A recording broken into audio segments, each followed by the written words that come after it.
SLBC టన్నెల్‌లో 8 మంది ఇరుక్కోవడం మనం చూసాం. ఇంకా గాలింపు చర్యలైతే చేపట్టారు. అయితే వాళ్ళు చనిపోయారనే దాదాపు ప్రచారం జరుగుతుంది. మంత్రులు కూడా ఆ విధంగానే అంటే బతికుండే అవకాశం లేదని అంటున్నారు. లేవండి అంతే మరి లేవు హ్మ్. ఉండదు. మరి భగవంతు చాలా అపూర్వమైన ఈ ఆళ్ళ ఉన్నవాళ్ళలో ఎవరికన్నా ఆయుష్ అంత గట్టిగా ఉండి అపూర్వమైన మిరాకిల్ జరిగితే తప్ప బురద, నీరు ఉందన్నారు బాగా. ఓకే. బురద, నీరు నిండిపోయిన చోట్లో హ్మ్. ఆహారం లేకుండా, అన్నాహారం లేకుండా ఇప్పటికి ఎన్ని రోజులయింది? ఏ మనిషి ఎంతవరకు బతుకుతాడు? అవును సార్. మనిషి ఆహ్, 18 రోజులు బతుకుతాడు. సైన్స్ ప్రకారం కూడా 18 రోజులు బతుకుతాడు. హ్మ్. 18 రోజులు మ కానీ ఇది తినకుండా బతుకుతాడు. హ్మ్. కానీ 18 రోజులు మంచినీళ్ళు ఉండాలి. ఓకే. మంచినీళ్ళైనా ఉండాలి.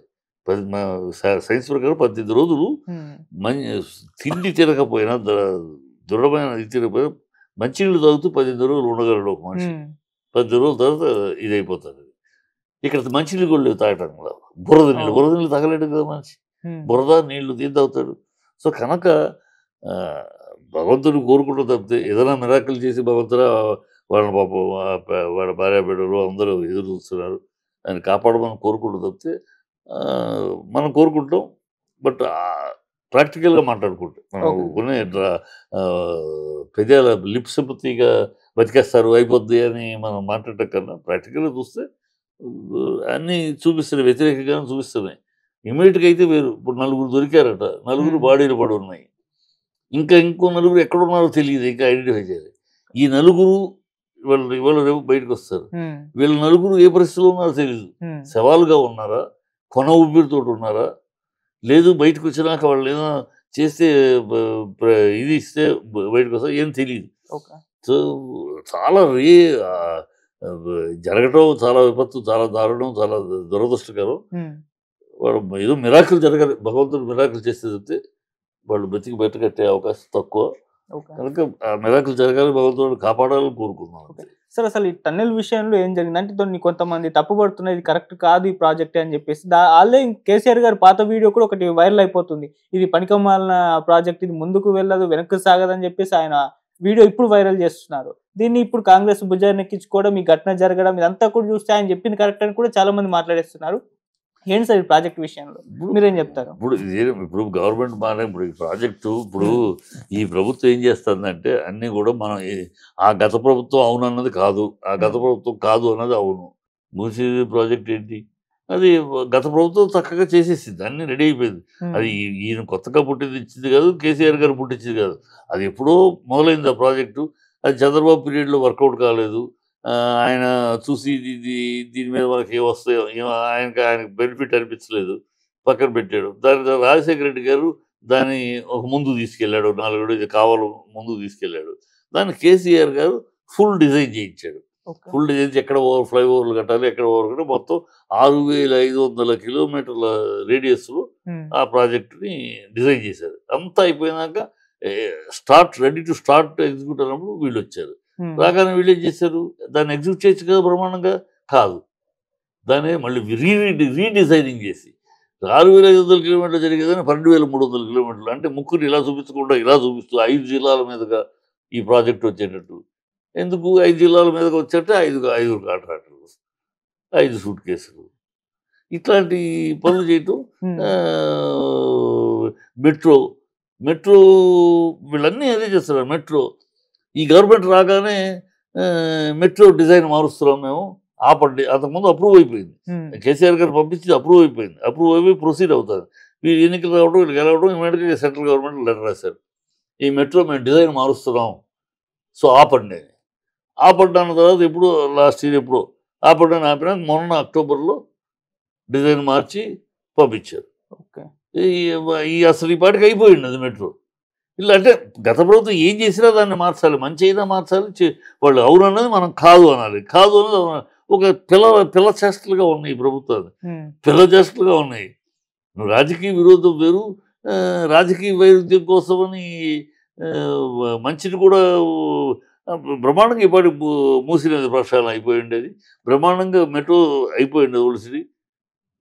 దాన్ని ఆపేయమని వీళ్ళే రాశారు లెటరు. ఓకే. లెటర్ రాసి సెంట్రల్ గవర్నమెంట్‌కి ఆపేయమని మేము డిజైన్ మారుస్తున్నాం, హ్మ్. రీవాల్యుయేషన్ చేస్తున్నాం అని చెప్పి మొత్తం మార్చి మళ్ళీ చేసి పంపించేసి ఎందుకంటే వీళ్ళు మళ్ళీ రాహుల్ గాంధీతో మాట్లాడుకోవాలి, ఎంత వాళ్ళకి ఎంత ప్యాకేజ్ వాళ్ళకి పంపించాలో తెలియాలి, ఆ ట్యాక్స్ ఎంత, ఆర్ఆర్ ట్యాక్స్ ఎంత, రేవంత్ రెడ్డి ట్యాక్స్, రాహుల్ గాంధీ ట్యాక్స్, ఈ బ్యాలెన్స్లో చూసుకోవాలి. ఇంత టైం పట్టింది, 1 year పోయింది. నేను వచ్చి ఏమంటాడు రేవంత్ రెడ్డి, మెట్రో ఆపారంటే ఎవరు వస్తారు? నువ్వేమో 1 year ఆ డిజైన్ క్యాన్సిల్ చేయండి, మేము వేరే డిజైన్ పంపిస్తాను 1 year తీసుకుని అక్టోబర్లో ఇచ్చి ఇప్పుడు ఫిబ్రవరిలో డిలే చేసే సంవత్సరం డిజైన్ ఎవరి మీద నిందేస్తాం? వచ్చి అబద్ధాలు కదా, అబద్ధాల కూర మాట్లాడుతూ ఉంటే వీళ్ళు ఈ ప్రభుత్వం అలా ఉంది, అది ఇది అలాగే. దీన్ని కూడా చెప్పినప్పుడు దాన్ని అనలైజ్ చేసి ఆయన చెప్పాడు కనుక ప్రొసీడ్, ఆయన వద్దన్నాడు కనుక మనం అంతే.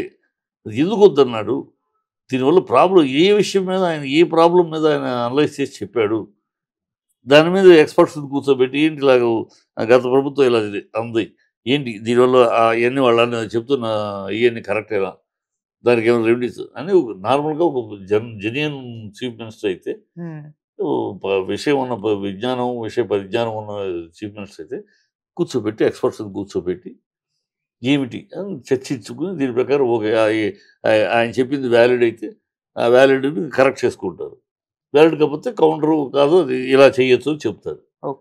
ఏమీ లేదు, ఏ సూపరింట్ లేదు, కమిటీ లేదు, ఒక ఎక్స్పర్ట్ కమిటీతో దాని మీద చర్చించలేదు. కేసీఆర్ వద్దన్నాడు కదా, పెట్టేయండి ప్రొసీడ్. ఇలాంటి మూర్ఖత్వపు పిల్ల చేష్టలు, స్కూల్లో పిల్లలు అంటారు నా గోలి నీ గోలి అని. ఈ టైపు పద్ధతిలో ఒక ముఖ్యమంత్రి ఉంటే ఏముంటుంది, ఇలాగే ఉంటుంది. ఓకే.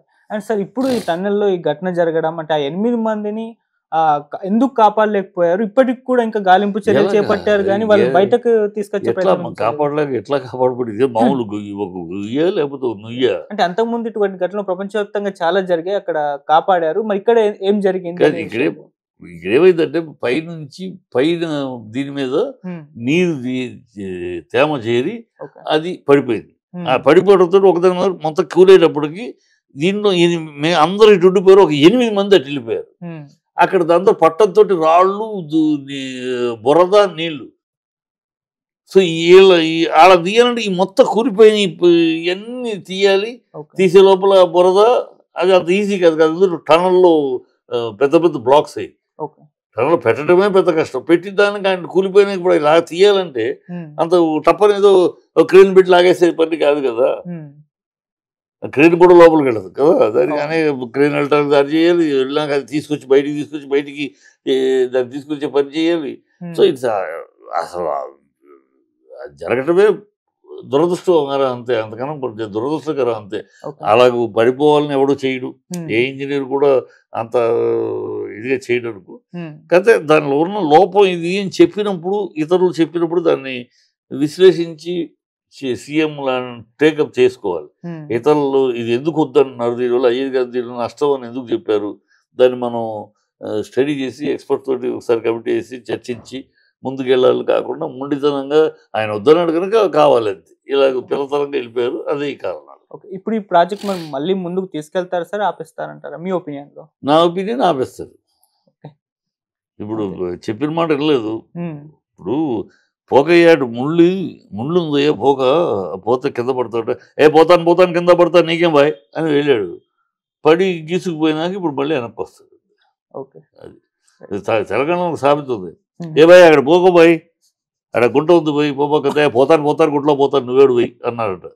అట్లాగే రేవంత్ రెడ్డి అక్కడ నాయన అది పనికిరాదు అంటే పనికిరాదు నువ్వేడు మేము చూస్తాం పోబాయి అన్నాడు, చేశాడు. ఇప్పుడు బొక్కబారులో వాడు ఇప్పుడు కళ్ళు తెరుస్తాడు. కానీ దీన్ని కూడా రేపేదో అంటాడు, కేసీఆర్ చేసిన తప్పిదమే అని కూడా అంటాడు. ఇప్పుడు అక్కడ కానీ ఇక్కడ కానీ ఏమైంది, చంద్రబాబు ఏం కదిలించండి, ఆయనకు ఆరోగ్యం బాగోలేదు విరోచనలు అవుతున్నాయి. ఏంటంటే మీకు ఆరోగ్యం బాగోలేదంట, విరోచనలు అవుతున్నాయి అంట. ఆ గత ప్రభుత్వం జగన్ చేసిన దాష్టికం వల్లే నా ఆరోగ్యం పోయింది, నాకు విరోచనలు అవుతున్నాయి అంటారు. ఏమైనా సరే ఇప్పుడు పరిస్థితి ఎట్లా ఉందంటే అక్కడ ఇక్కడ